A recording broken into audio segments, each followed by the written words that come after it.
ការអប់រំកុមារតូចនៅកម្ពុជាកំពុងឈានចូលដល់របបថ្មីមួយដែលតម្រូវឲ្យមានការផ្សារភ្ជាប់យ៉ាងជិតស្និទ្ធរវាងសាលារៀននិងគ្រួសារតាមរយៈការនាំយកវិធីសាស្ត្រការអប់រំតាមស្តង់ដារជប៉ុន Shichida Method ដែលជាគំរូជោគជ័យលំដាប់ពិភពលោកពីប្រទេសជប៉ុនសាលា Shichida កម្ពុជាបានបង្ហាញថាវត្តមានរបស់មាតាបិតានៅក្នុងការរៀនសូត្រជាមួយកូនគឺជាកត្តាលីករដ៏មានឥទ្ធិពលបំផុតក្នុងការបញ្ចេញសក្តានុពលខួរក្បាលរបស់កុមារនៅក្នុងកម្មវិធីប្រគល់វិញ្ញាបនបត្របញ្ជាក់ការបញ្ចប់ការសិក្សារបស់សិស្សសាលា Shichida កម្ពុជាកាលពីពេលថ្មីនេះលោកស្រីសមុនថានាយិកាសាលា Shichida កម្ពុជាបានលើកឡើងពីចំណុចស្នូលនៃស្តង់ដារការអប់រំបែបជប៉ុនថាជោគជ័យរបស់កុមារមិនអាចកាត់ផ្តាច់ចេញពីការផ្លាស់ប្ដូរផ្នត់គំនិតរបស់អាណាព្យាបាលបានឡើយលោកស្រីបានបញ្ជាក់ថាតាមរយៈបទពិសោធន៍9ឆ្នាំមកនេះយើងសង្កេតឃើញថានៅពេលដែលមាតាបិតាដើរតួនាទីជាអ្នកលើកទឹកចិត្តនៅផ្ដល់ក្តីស្រឡាញ់តាមបច្ចេកទេសវិទ្យាសាស្ត្រកុមារនឹងមានការប្រែប្រួលយ៉ាងឆាប់រហ័សទាំងសមត្ថភាពខួរក្បាលនិងអត្តចរិតនៅក្នុងនោះដើម្បីឲ្យកុមារមានការអភិវឌ្ឍរីកចម្រើនក្លាយទៅជាមូលធនមនុស្សដែលមានសមត្ថភាពនិងសក្តានុពលនៅពេលខាងមុខយន្តការនៃការបណ្ដុះបណ្ដាលតាមរយៈការប្រើប្រាស់ខួរក្បាលទាំងសងខាងដែលផ្ដោតលើការបណ្ដុះបណ្ដាលកុមារ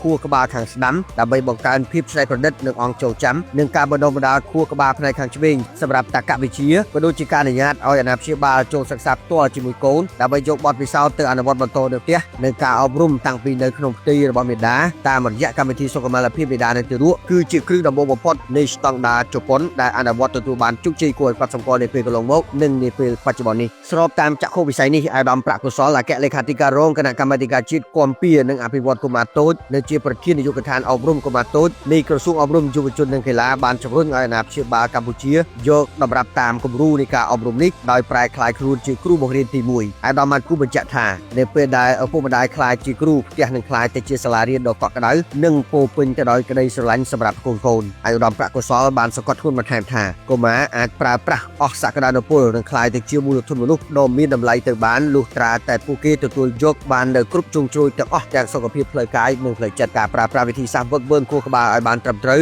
គឺជាតម្រូវការចាំបាច់ដើម្បីឲ្យកុមារមានភាពរហ័សរហួនក្នុងការគិតត្រិះរិះពិចារណានិងមានសីលធម៌ល្អនៅក្នុងសង្គមដូចគ្នាផងដែរអាយដាមបន្តថាការបណ្ដុះបណ្ដាលដែលផ្សារភ្ជាប់រវាងការស្រឡាញ់និងវិធីសាស្ត្រត្រឹមត្រូវដូចមានចែងនៅក្នុងសៀវភៅកុមារអាចផ្លាស់ប្ដូរតាមរយៈខួរក្បាលខាងស្ដាំគឺជាការរៀបចំបំណិនសតវត្សទី21ដើម្បីឲ្យកុមារក្លាយជាពលរដ្ឋល្អនិងជាថ្នាក់ដឹកនាំបន្តវេនដែលមានសក្តានុពលនាពេលអនាគតសម្រាប់កម្ពុជា